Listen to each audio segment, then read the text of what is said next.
Hello, friends. This is John Klein III, episode 184 of Shadow and Flames of Magic, your premier Kitty Pride, Lucky, and Magic podcast. And we're going to try something new. Gotten some requests to see if I can make a more visual YouTube version of this instead of seeing the logo. And so today we're going to review Magic number 7, Fantastic Four versus X-Men number 2. For our Fantastic Four month. Review the new Superman movie and the other comics that came out last week. So let's get into it. We saw Superman last night. It was super fun. Um, didn't get drowsy at all, which usually happens with me. Usually, as I work two jobs, I like to think so. Once you get into a dark room, you get cozy in a chair, the sleepiness comes in. Spoilers for Superman, James Gunn Superman that launches the new, DCU and or DCCU. That must be it, right? Detective Comics Cinematic Universe. And I thought the cast was amazing. There was a moment where I was like, is Hot Girl also Dora from that previous live action movie? And then if that's the case, is she from that Spider-Woman movie or Madam Web movie? And it turns out she is. So I was like, all right. I thought Nicholas Hoult was great as Lex Luthor. Um, Nathan Fillion as Green Lantern. Guy Gardner. They kept saying Justice Gang, which was fun, as I kept being like, they're going to say Justice League at some point. Um, Metamorpho's in there. We see his kid, and I was like, well, that's cute. Um, David, is it Cromwell was pretty Cornset was great as Superman. Lois Lane was like it's just all perfectly cast. The guy from NBC's The Resort, which has Christina Milioti, was Jimmy Olsen, and I thought he did great. Um, Direction was hilarious. Crypto was in there. We see Supergirl. And so, yeah, like it was a pretty great movie. Like 40 minutes in, I was like, this is a Superman movie. Like, how great is this? Like, because there's, I guess, a question like, what's the difference from a movie and like a 2 hour television special? And it's like, I don't know, like budget, I guess. But like, we got a lot of story done in this like 2.5 hours. So, I I just really enjoy it. I recommend people go out and see it. And if this is the beginning, well, it is the beginning of James Gunn's DCCU, then I think we're off to a great start. So, we got Magic number 7. Probably my favorite comic of the week. We uh, Magic finally catches up to Danny, who's in that new Magic Society. I do wish we had a side series where Magic, where we followed like 7B, where we see Danny having to like quasi apologize to all of our coworkers about her new friend and how she can be a bit much sometimes. But Magic pretty much immediately starts picking fights with everyone.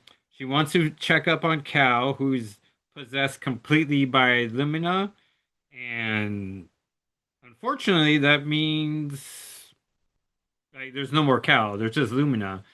And so there's just so much tension in this beginning issue that like you just feel like an adult has to come into the room, and then an adult does come into the room and does quiet things down, but then like Magic's still skeptical of everything. And but she gets given a tour of their new building. I do like the fact that if you're going to establish a secret society, you gotta have someone ask the question like, "Where were you during these past situations?" And they'd be like, well, we try to focus on this stuff and not like the larger scheme stuff. And it's like, well, all right, well, that's just what you gotta do with secret societies.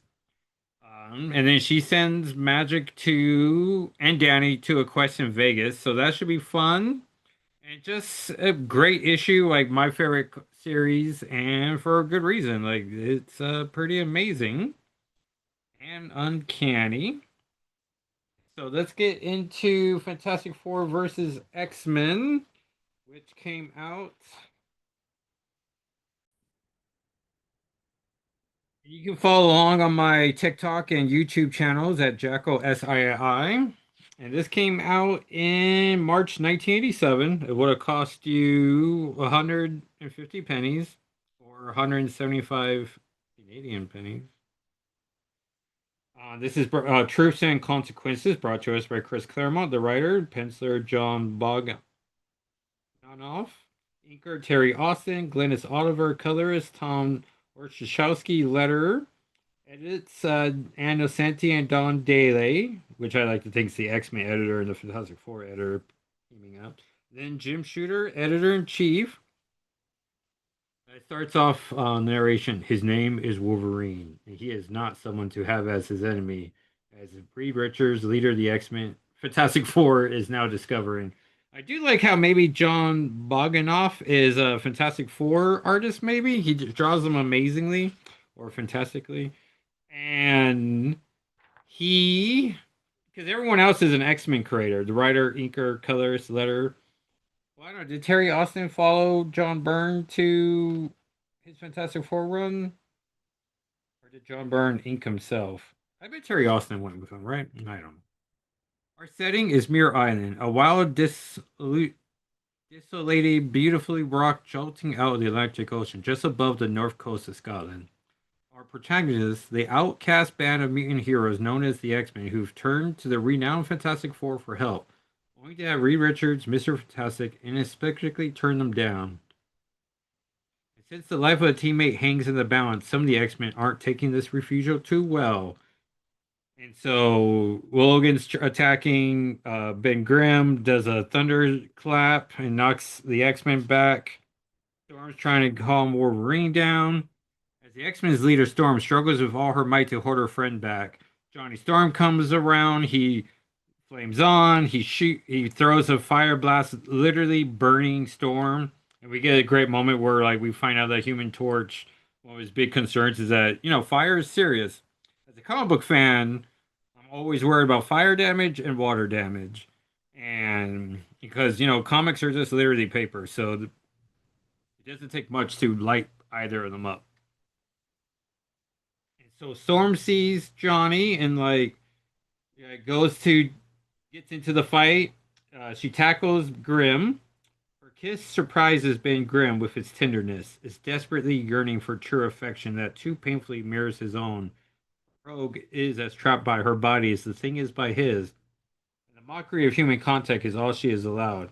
With this kiss, indeed of the slightest touch of her flesh to another's, Rogue temporarily absorbs that person's psyche and powers. Instantly, as her body is flooded with the thing's awesome strength, her awareness is filled with the totality of his being. All he was and is, dreams, despairs of being. She thought she'd be attacking a toad. Instead, she's touched the soul of a prince. And she is absorbing his power, so she's turning into the thing, and he's reverting to a more flesh-like thing, but you can still see, like, his heavy brow. Meanwhile, Johnny Storm crumbles under Psylocke's telepathic onslaught. And then Johnny's down once again.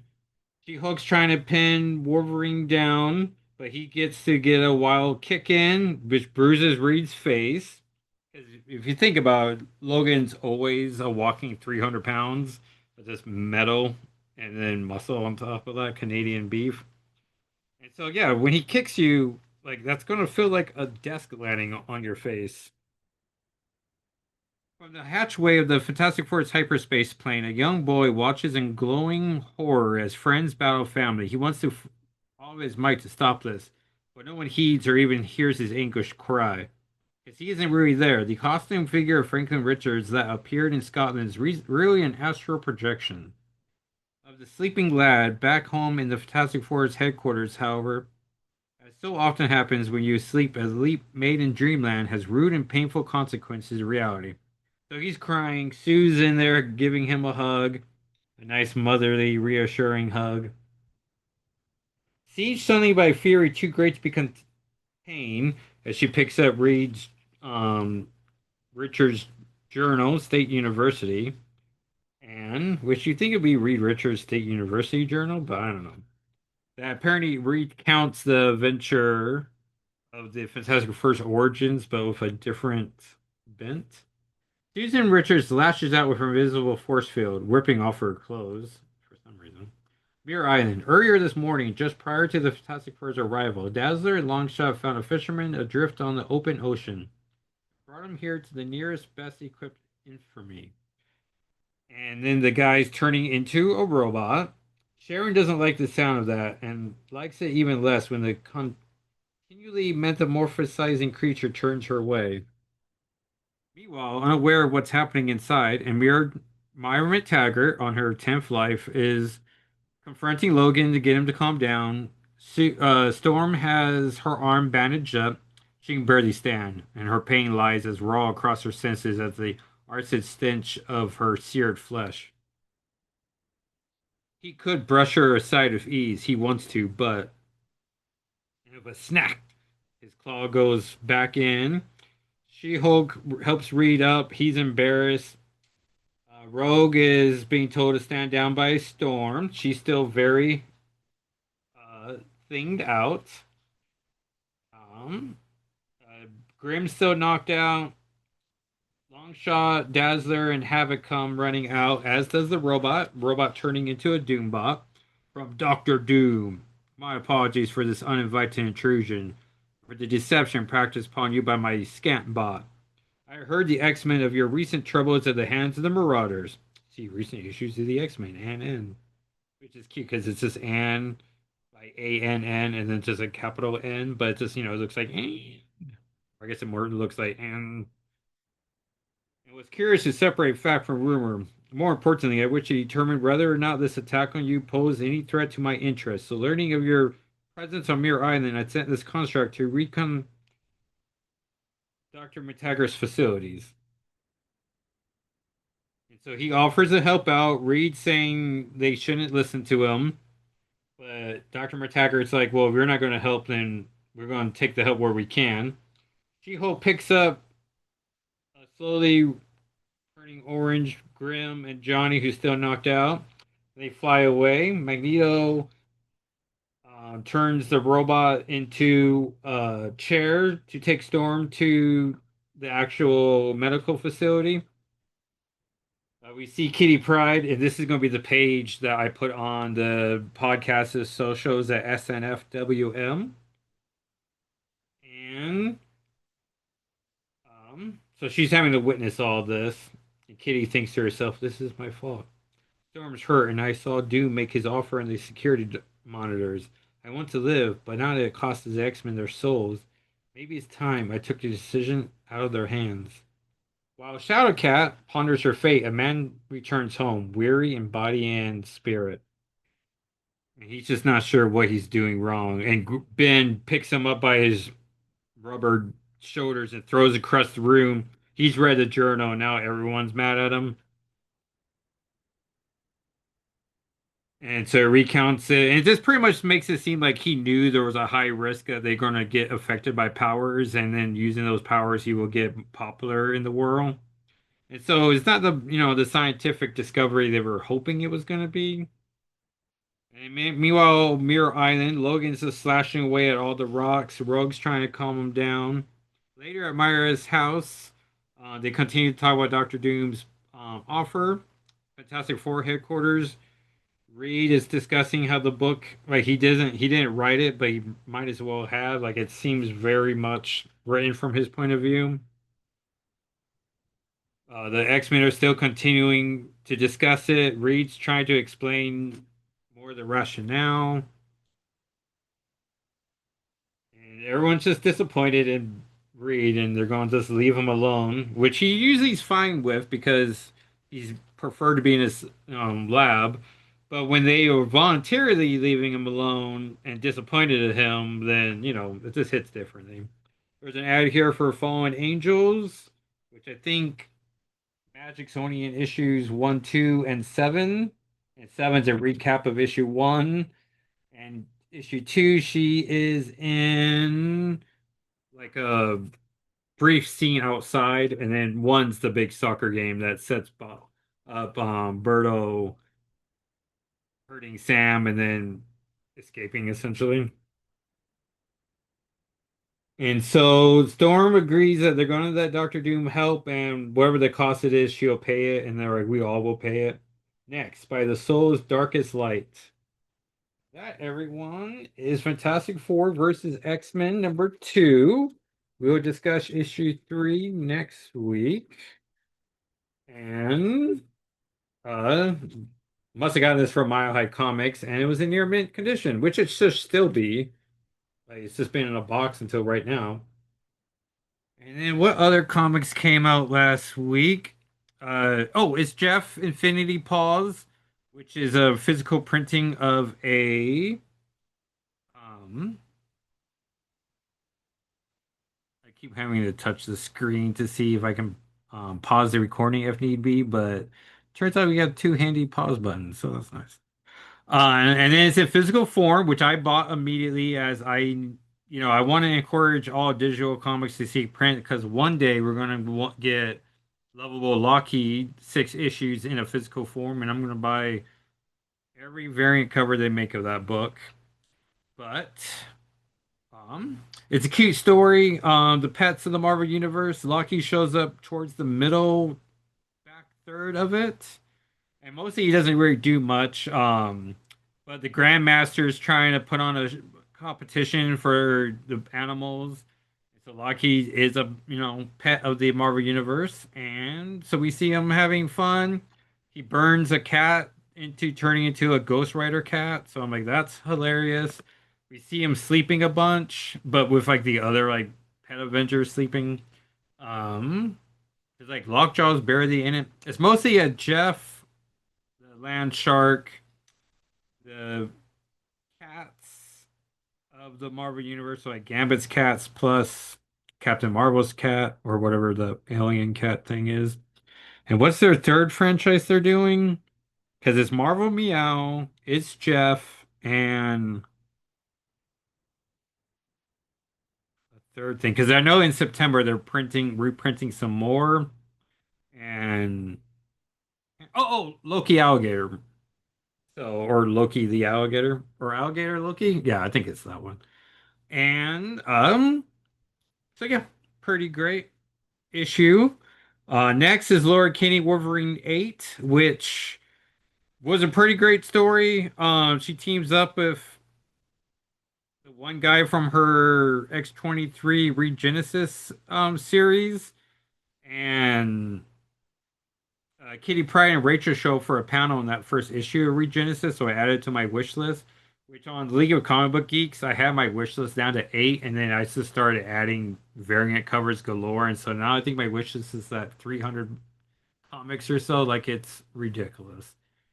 But now if I ever go in the wild and come across comics, I can at least go on the app and then see what I want. So I'm slowly adding pretty much every single thing. I have it mostly Lockheed appearances and Kitty Kate Pride appearances, and I just need to just bite the bullet and go through and add all the magic stuff. But because at first I was trying to make all my collection, all Lockheed, of course, which I'm back to owning all Lockheed appearances. And then I am. Then I was like, well, I want to stay current with all the Kitty Pryde appearances, but also, I'm a Kitty Pryde Lockheed Magic fan. I should just do it. And I want to say I've been adding everything, but it's pretty much just going through and adding all the New Mutant Volume 4 comics. But I'll do it as I come across it. I promise. And not like I come across comics in a while too much, but Helena is gonna host a Akisani Anime Con in 2 weekends. And so we're hoping to see the Sunday show or go to the Sunday day of it. And um, I looked it up, and apparently it just translates from the Japanese from Big Sky, which is Montana's Big Sky country. So I was like, oh, that's a cute name. At first, I was like, what is this, name here? And then the issue ends with reveal Gabby and the most real Wolverine, Jonathan. But Gabby's face is like melting, Ben Riley style. And so whoever's causing that is going to get some claws in their face from Laura. So it should be pretty great. Marvel Swimsuit Special, Friends, Foes, and Rivals. Joshua Cassera and Marte Garcia do a double page Krakoa special, and Kitty's in the panel, which is or on the page. Um, Hanging out with Colossus, who's wearing like this funny pink tuba circle. And we actually get a story for once, and I guess someone's doing a fake Avengers swimsuit special, and so Wasp is like, "Well, I know how to counter this," and it goes around the hero community, getting them all to take swimsuit shots. So it's silly fun. The main story is drawn by Nick Bradshaw and colored by Rochelle Rosenberg, and so I love that team together. Like they did Amazing Spider-Man Volume 2 together. Oh, speaking of which, Marvel announced the Age of Revelation, and so in the classic Age of Apocalypse, which turns 30 this year, they are essentially canceling all the books September, which is why so many things are double shipping. And then in October, we're going to start getting these new titles. I don't know if they're all one shots or are they going to be 3 to 4 issues like the original series, and if they're going to relaunch them again. But we have to wait and see. But we're going to get the creative teams. I'm going to commit to getting whichever Kitty Pryde and Magic appearances are in it and Loki. And so to see what happens. But I'm excited about the prospect of it. And um, yeah, and there's some new titles like Cloak or Dagger. There's Laura Kinney Sabretooth, which I want to say is because she kills so many people that she has to now become, she's no longer worthy of the mantle Wolverine in her perspective. So now she's Sabretooth. Cloak or Dagger caught my eye. Amazing Spider-Man Volume 3, Unbreakable, X-Men. There was another adjective of X-Men.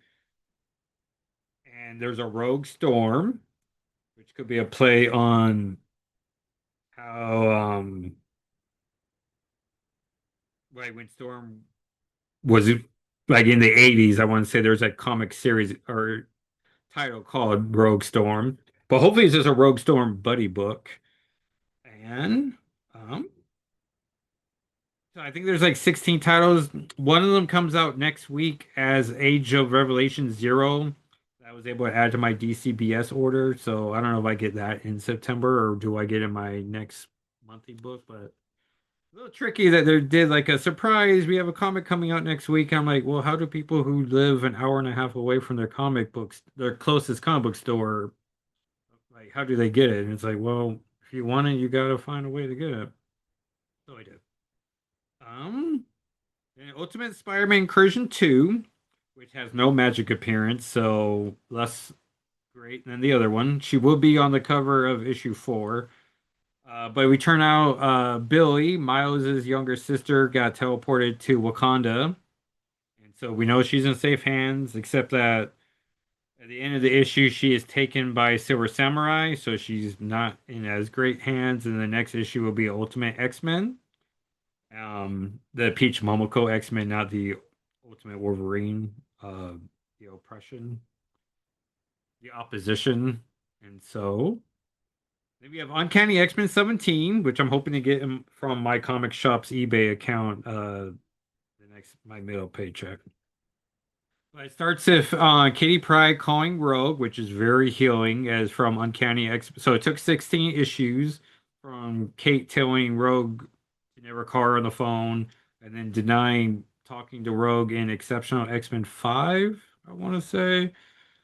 Uh, but now they're talking the phone. There's a new movie coming out called like an independent horror movie called Mutina, and Kate does or Kitty does not think it looks great or going to do great things for the mutant community. And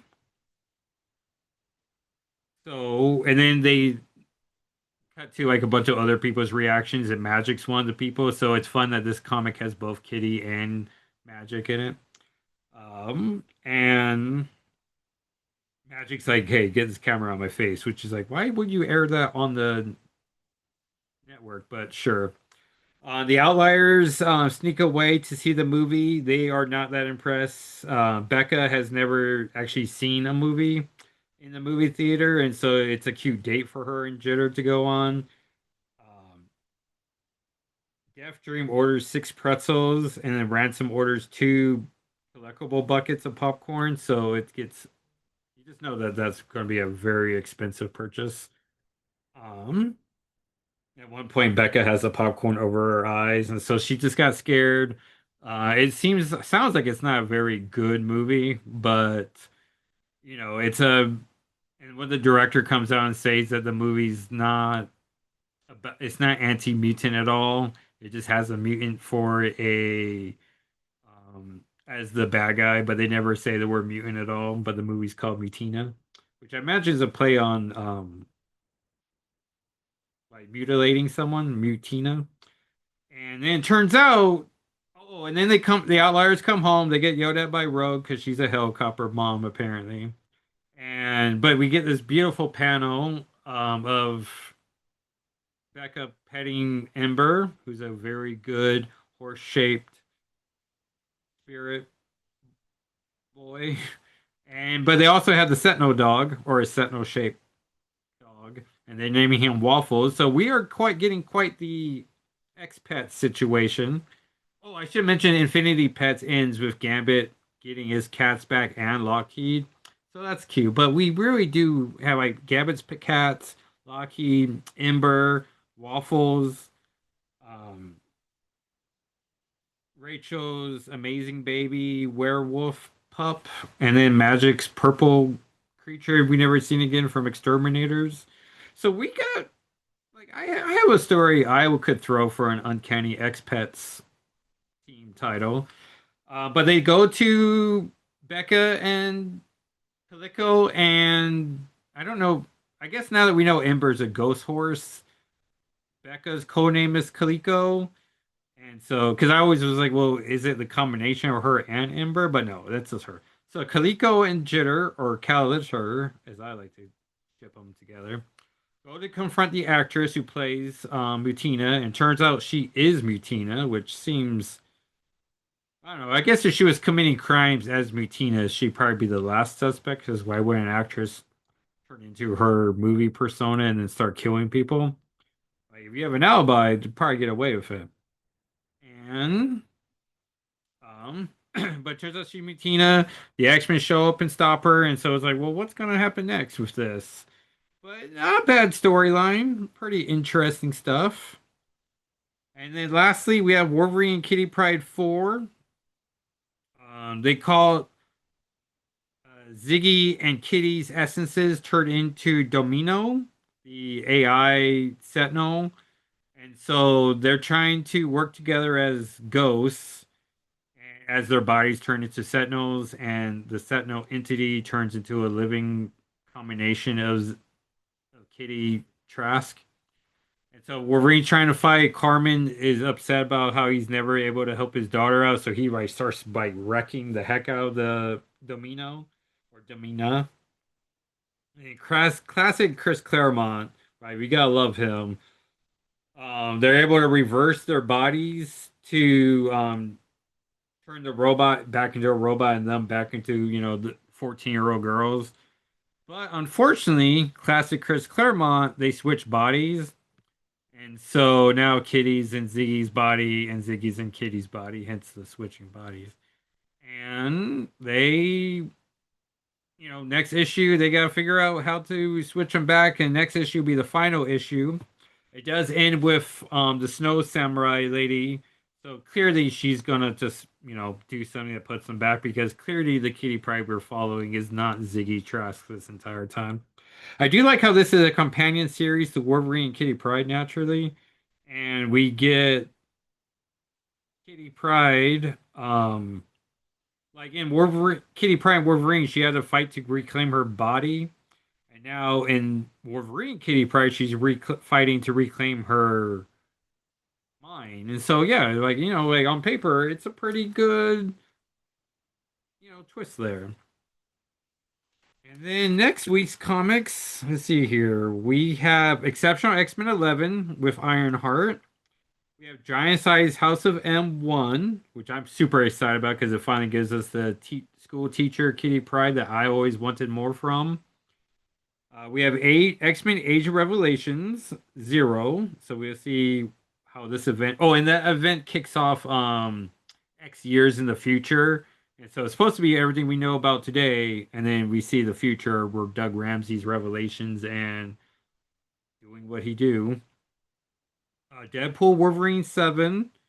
Godzilla destroys the Marvel Universe, so it'd be great to see what era we're currently in on this. Like, is it set in the now? Because the X-Men we see on the cover of volume or issue 3 is a ragtag group of X-Men that feels very 90s, but their costumes look modern. So I don't know. We'll find out how current it is. I bought issue 3. I'll buy whatever issues Kitty and Magic appear in because I do love me a crossover.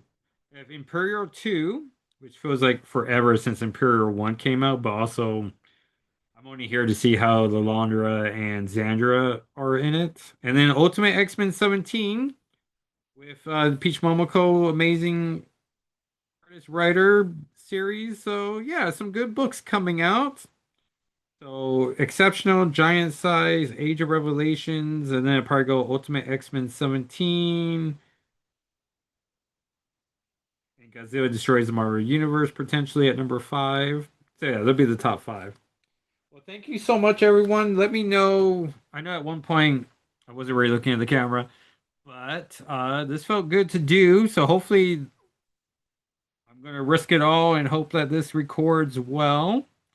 And see if my son could have heard me this entire time because recording this closer to 1:30 as opposed to at 11:30 at night. So yeah, it's see how it all works. Let me know if it audio works, the visual worked well.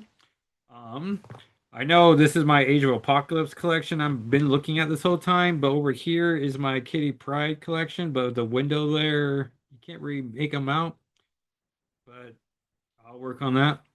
And thank you so much, everyone, for listening. You tell a friend to subscribe, and we keep trying to grow the podcast. And I will talk to you next time. All right, everyone, bye.